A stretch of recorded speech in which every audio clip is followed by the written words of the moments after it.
Awesome. And just so everybody knows here, I think it's kind of to represent our positions. I'm not the diehard MAGA Trump train like for life guy. All right. I just want everyone to know this, while I will be defending sort of or discussing my position of why I personally plan to vote for Donald Trump and why I think that Latter-day Saints should.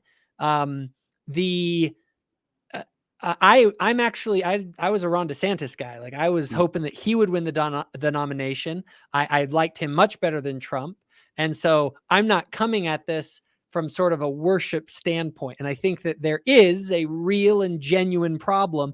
I think on sort of both sides, but obviously on the Republican side, with sort of a weird worship that can happen with people. But I want people to know that I recognize any of that I recognize. I'm not part of that.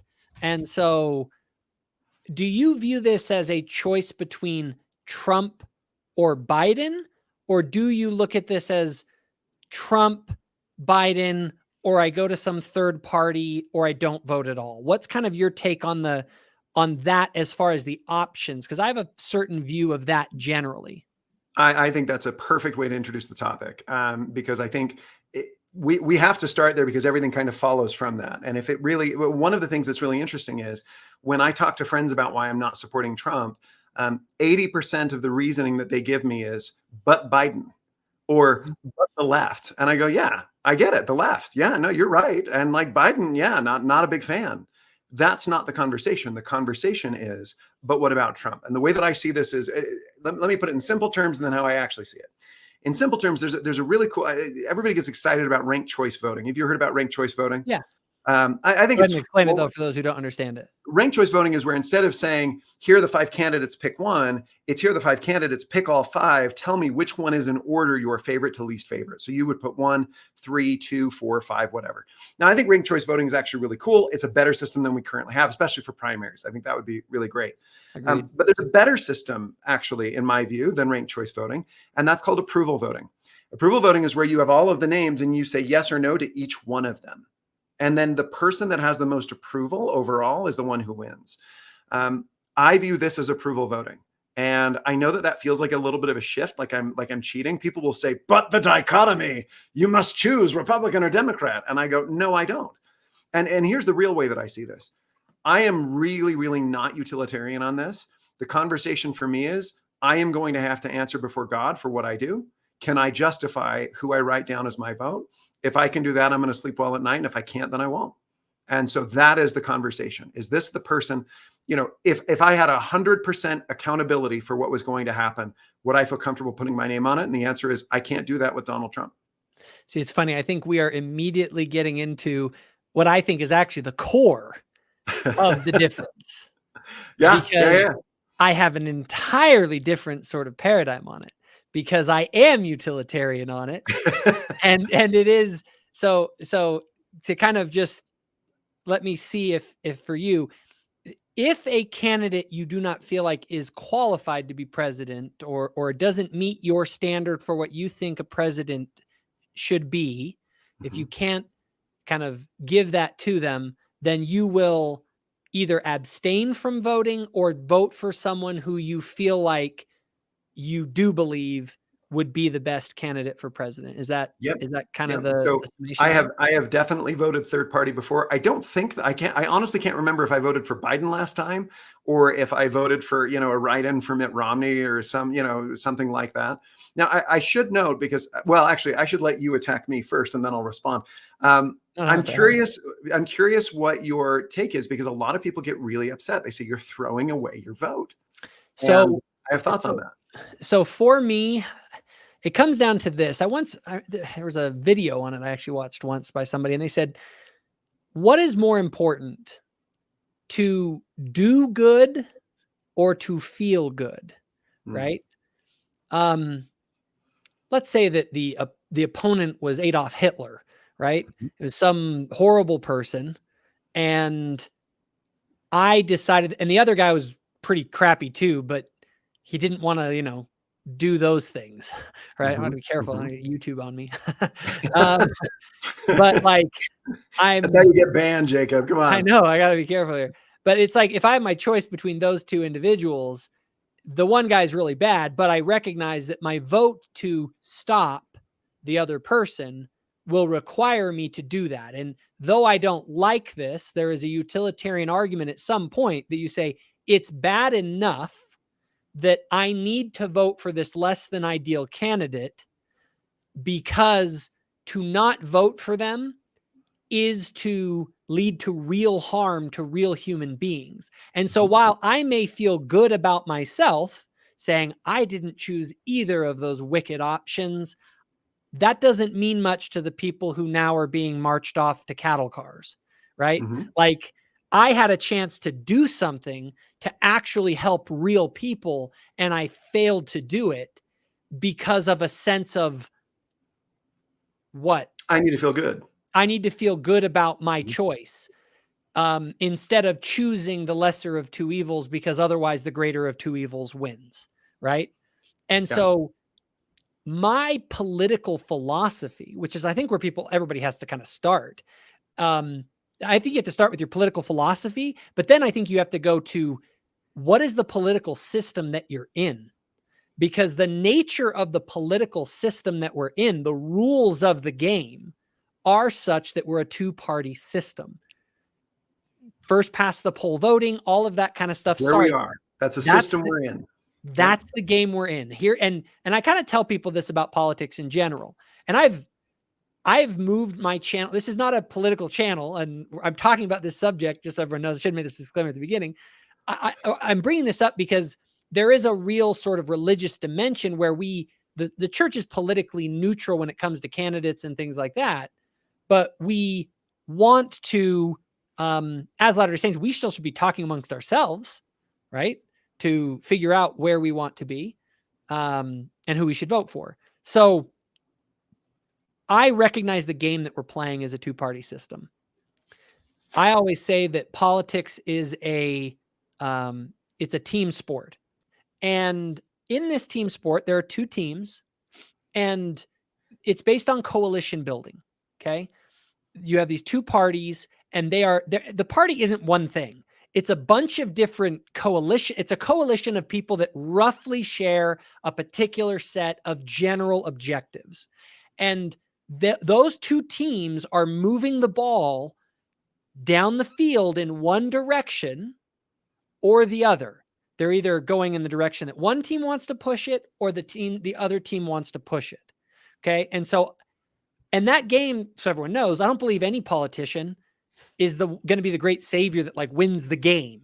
All that you can hope for out of your political party and that team is to move the ball 3, 4, 5 yards up the field over the next however much time, right? Because if you don't, the other team is going to move the ball down the field their direction. And so just to kind of sum this up, I look at politics in this thing of that game. It's real. It has real consequences. And it's very important that that ball move in the right direction, because the consequences can be life and death. And so that's sort of just the paradigm that I bring to my political action, is a recognition that I'm within that sort of system. So no, I think that's great. Let me start by steel manning you. I think this is a really, really important point. I was in DC. I was on an internship, and there was a guy there who was like, "So, are you a Republican or a Democrat?" And because we were all cowards, we were like, "Well, I'm an independent." Or I was like 22-year-old college kid, right? And everybody was like, "Well, I kind of lean this way." He was like, "Stop being cowards. You are either on the left or you are on the right." By the way, and so then after he said that, he said, "Now, are you a Republican or a Democrat?" And most of us raised our hands and said we were Republicans because we're all from Utah. He said, "Great. Now, all of you know that it's the Republicans that are in with the tobacco lobby." And we were all like, "What?" And, a bunch of, young BYU Mormons were like, "I can't believe it." Now, this is an LDS guy who's a Republican. And he was saying this. He was a lobbyist. Yeah. He said, "I need you to understand that our system is built on, you get two choices. You pick one of them and you ride with them until the election. And you don't equivocate. You got to choose, and both sides suck, and you got to figure something out. And if you don't like the way that they are driving, then you ask for a turn at the wheel. You say, I need to get in there and I need to direct things a little bit better. And you make yourself known, you push in the way that you need to. I am very big, by the way, just in general on, you can hide from unpleasant truths or you can confront unpleasant truths.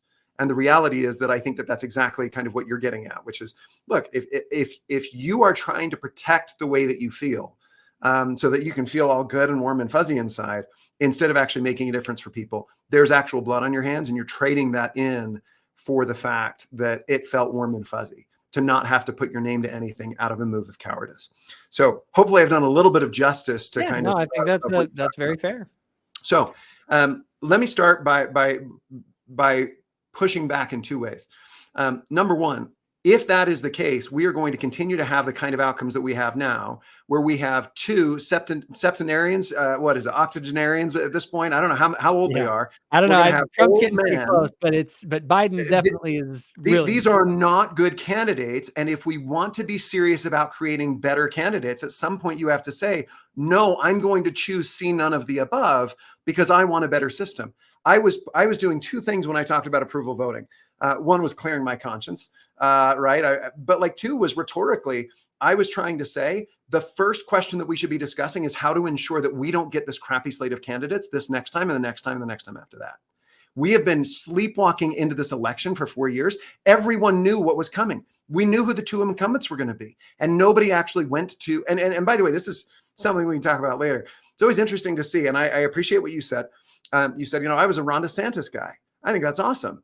I was not a Trump guy. One of the more interesting conversations I had was with a friend of mine who said, well, there's only two options. I said, great. Who'd you vote for in the primary? He said, well, I mean, I voted for Trump, but I said, exactly. You people, like, no one that I know, MAGA just means that you're willing to say it out loud. That's all it is. Mm-hmm. There are so many people out there who will start with, well, I'm not really a Trump guy. But then when you actually get down to it, they're like, well, I'm secretly super eager for him to be the president. Well, let me do this, though, because I also want to be careful. I can see where maybe you're coming from, where the candidates are so bad, in your opinion, that you just say, and maybe this, you're kind of saying it's more like a protest vote, where you're saying, look, Republicans, if you guys are going to go this route, I'm not even going to play with you guys. I'm going to let the Democrats have this victory, because I'm so annoyed with you. And I'm hoping that by stomping my foot like this, that you guys will start to pay attention to earn my vote back. Is that? Yes. And let me take it one step, but let me get to my second point, because I think that this answers your question. Let me here observe that I think that you spoke artfully and accurately about the need to not worry. You've got to do good, not just feel good. I am going to suggest that your vote on the ballot on election day is 99.99999% feeling good and not doing good. The actual act of voting is mostly about you feeling warm and fuzzy inside. Mathematically, you are not the one making the difference. And none of us are, especially not in the presidential vote. And there's a side to which that's true, but even if it's 0.1% difference that I made, it's better than zero difference.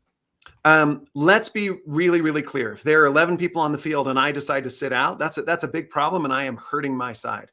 If there are 330 million people on the field and I step out, literally no one notices. I'm in the state of Idaho. There is mathematically a 0% chance that I influence this election with my vote. Yeah, but I think that's sort of a way to escape all of this without dealing with it. What if it was your vote that counted? I would vote for Joe Biden. You would vote for Joe Biden. Now let's be clear about a couple of things here. Let me be clear about a couple of things here. I think Joe Biden has done more to undermine the left, in particular the woke left, than any president in recent memory.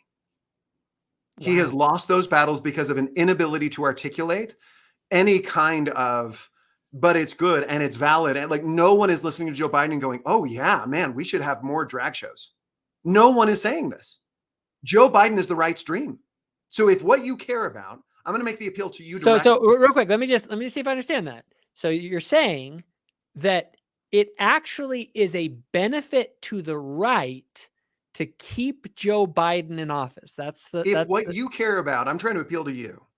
If what you care about is the left losing, I think Joe Biden has done more for the crumbling of the left. I think we have seen, look, I like Pride Week, right? Last little while. A topic about which I have a lot of feelings and a lot of discussion that we could have, interestingly. By the way, just so that I'm clear and I'm not misinterpreted, we can be decent to people. And I also have religious convictions about the importance of family as defined by God. And I feel very comfortable saying both of those things. For those who probably don't know me, okay? It has been fascinating to see the way that pride has been argued in the last like 6 weeks. Like it is a completely different ballgame than 5 years ago. But is that Joe Biden, or is that just the left imploding on their own insanity? I think it's some of both, by the way. I think you're exactly right. I think it's people standing up and saying, no, this is crazy. Let me put it this way. I think Jordan Peterson has done more to bring the left to a halt than Joe Biden and Donald Trump have. Oh, I agree. I agree with that. In fact, if anything, I think that you can lose so hard that you win and you can win so hard that you lose. I think Donald Trump has activated more people on the left than he has. Like if we had just stepped back and been like, yeah, the left is really being crazy right now. But I think there would be a swing back to conservatism that we are not seeing, because people can say Donald Trump's a really bad dude. And everybody goes, yeah, no, that's actually a valid point. So if it were really up to me, I think Joe Biden is a better candidate. He is a better person, which is something we can talk about. And I should say, does he have better policies? Would you actually say that Joe Biden has better policies than Trump? I absolutely do. I think we have to define which policies. Oh, let me do something real quick. I want to bring something up because I'm very interested in this. Okay. So I wanted to talk about, I have a little, I'm going to put this on the screen here. Some of the issues that I think are relevant to Latter-day Saints, especially, and to myself as a Latter-day Saint. Okay. Tone and rhetoric. I'm going to put it up there at the top just to get it out of the way real quick. Okay. From the tone and rhetoric perspective, like Trump is not the best with his rhetoric. Now, granted, I think Joe Biden is so old and senile at this point, or at least getting really close to that he's not so great on it. But yes, from tone and rhetoric and civility, kind of those things, I will grant that is not the one that Trump wins. However, valid. Okay, we go to abortion. Okay. And you have Trump, who has a position that basically says that we need to regulate abortion. It should be handled at the state level. And it's up to each state to figure out kind of what the conditions are under which they'll allow it. He himself, I believe, is behind sort of at least a 12-week and after ban, where Joe Biden is full blown, like, you can't ever tell a woman that she can't abort that baby at any point in the pregnancy. Right. Okay. It seems like to me, that one would be a win for Trump. Okay. He's better on the abortion issue. So let me answer the abortion issue. And then if I can, I want to pivot to the larger LDS issue. I think that Donald Trump is as pro-life as he is a believer in 2 Corinthians. I think Donald Trump is adopting a pro-life position because that is what is most politically convenient for him. This is not a man who defends the traditional family because he believes in it. Look at his personal family. Right. Okay. Like, and I don't mean to cast stones. I'm not trying to be like, oh, neener. Like this is not, Ivanka and Jared. I'm not trying to bring kids into the fight. I'm trying to say his personal statements and beliefs, his very long documented history is not that of a man who believes in family and traditional values. Now, would you, I would agree with that if we're going to go back to, pre-presidency, right? Pre him running for any office. He was a Democrat, I think, in the past, or supported Democrats in the past. Okay. To say that Donald Trump today is the same guy he was in the year 2000 is just not accurate. He's had some pretty significant shifts in his political beliefs. You might say in his religious beliefs. I don't know. Okay. I'm not making a huge judgment call that way. And I would say that I would agree. I don't want to in any way defend his sexual history. Okay. That's not. I appreciate that. By the way, but real quick, but when it comes to, again, when it comes to policy here, remember, I am voting for the president based on the policies that they're going to implement, because that's where the rubber meets the road. That's why I'm hiring them. It's like I hire my plumber because he's really good at fixing my toilet, not because his sexual past has been just squeaky clean. Okay. And so my politicians, I'm looking at them from what are they going to do for myself and our country from a policy perspective, because that's what they're in charge of. My prophet is the one that I'm looking for spiritual guidance. I'm looking to my president to implement policies that matter. Great. And on So abortion, if I can grant the rhetoric one, can you grant that he's better on abortion? I will grant that he appointed phenomenal Supreme Court justices. I think it's great. They're I the ones love who the people overturned Roe v. Wade. Yeah, I think it's awesome. And by the way, I think abortion was a blot on our escutcheon. It was a moral horror. So, and by the way, this is worth noting. I have a deep contrarian streak. I don't know why it is. I read this once and I still love it. If you want to feel good, hit the other team's base. It won't do any good. Like, nobody's going to change their opinion, but your base is going to love you for it. If you actually want to make a difference, then attack your own base and convince your own side. And everyone's going to hate you, but you might actually persuade a couple of people. And I think that's like how I was born. Like, I love disagreeing with my friends. I am like slightly to the right of Milton Friedman economically. I am like, I am like, you know, a very socially conservative in an unapologetic way. And that is in part why I want to have this conversation, because it's too easy for people to say, well, you're just a lefty. I assure you I'm not. Right. No, like, I wouldn't do that. That's why I think it's actually interesting to have this conversation with you, because you are a Latter-day Saint who is very libertarian in your leanings, from what I can tell. Yeah, and that is a demographic that is fairly common in the church. And so I as I go through some of these issues, we're looking at, again, from abortion is one that now a lot of libertarians will be more on the pro-abortion side, but you as a Latter-day Saint obviously are not. Now, on the war side, I would look at that and say, all right, he's the only president during my life that didn't start a war. He almost made the Abraham Accords were brought about under his administration. Yeah, I mean, these are amazing policy victories. And then during Joe Biden, we have the disaster in Afghanistan. We have a disaster in Ukraine. We have a disaster in Israel. And now it's like the world's on fire. And I'm looking at this going, okay, if I choose, again, from a policy perspective, from an outcomes perspective, I can't look at that and say that Joe Biden wins on the wars front. And for a Christian who's trying to follow the Prince of Peace, okay, Trump may have rough language, but a lot less people were dying under his watch due to wars.